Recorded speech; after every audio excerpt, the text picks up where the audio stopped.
Hello,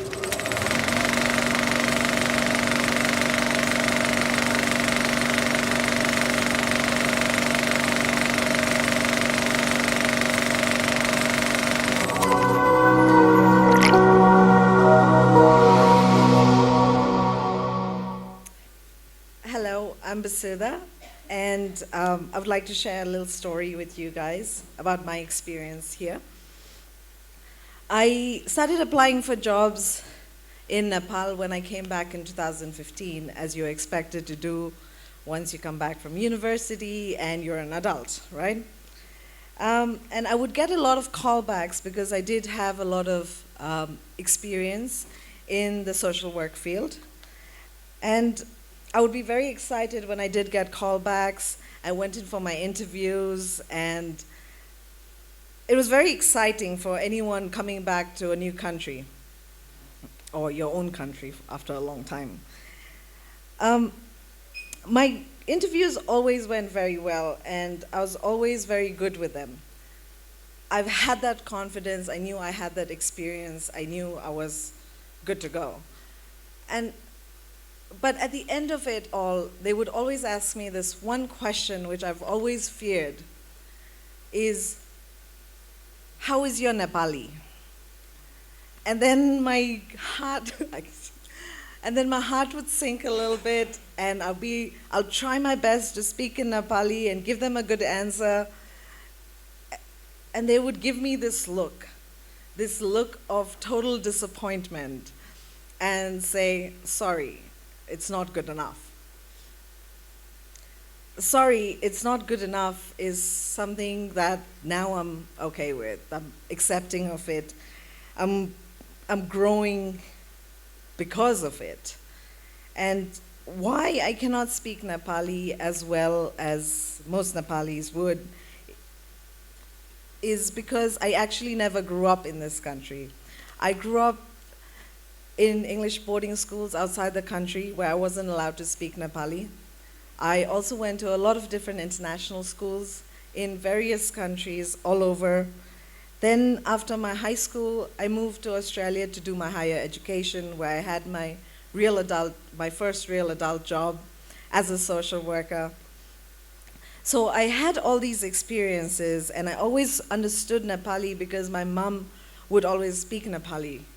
But my dad would only teach us to speak English and would speak only English to us. But when I did come back to Nepal, it wasn't that I did not understand it, it was I couldn't speak the language. I would understand what the other person was telling me. I could understand what the things were going around me, but responding to it and expressing it was very difficult. So during these interviews, obviously it was very heartbreaking for me. And finding myself in such a position where I'd never been, and knowing that it was my weakness, knowing that it was only me who could change that, was something very difficult. And another thing was when I tried to make friends, because I did not have friends when I came to Nepal because I never went to school here. And all the people that I tried to become friends with, the people that I saw around, they would be very hesitant in speaking with me, in communicating with me, because I wouldn't speak Nepali. And that made it a little bit more difficult for me to go through that experience.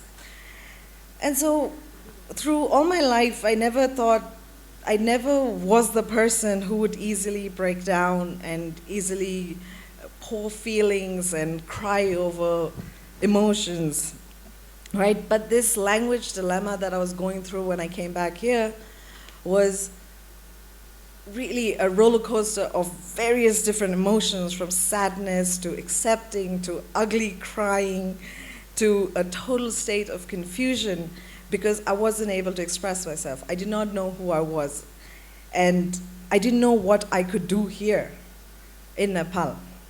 So when the earthquake happened, I wanted to do something, give back. And also as a certified counselor, I was so self-aware of these emotions that I was going through, this depressive state, and it was getting very self-destructive for me, where I just wanted to lock in and I didn't want to communicate with anyone. I didn't want to be around anyone.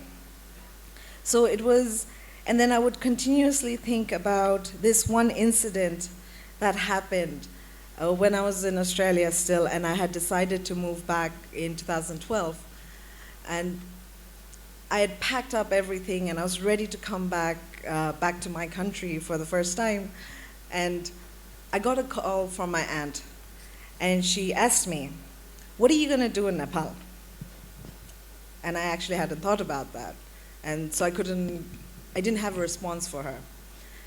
Then she continued on with, "You don't speak the language, you don't know the culture there, you've never lived there, and you're just a black sheep with nothing." So I bawled my eyes out for 2 days and felt completely lost. And I felt like my self-identity was nowhere. I didn't know what to do, so I joined my master's. At the end of 2016, I met up with a friend who had met during the earthquake relief period, and he's been in the entertainment industry for a long time, almost a decade, and he approached me about joining him in his new established company, Stellar Incorporation. Whereas I was like, that's not really my field, I don't know anything about it, I don't know why I would be interested. But then I thought over it. It took me about 6 months, and I finally agreed, and we started the company. Because I knew it was time, I changed direction. I could not sit around anymore and complain that, because I can't speak Nepali, I can't get a job. I can't do something with myself, So with Stellar INC, it has given me an opportunity to meet so many different people from so many different walks of life, with so many different skills and talents. And for example, I guess you guys can see me, right?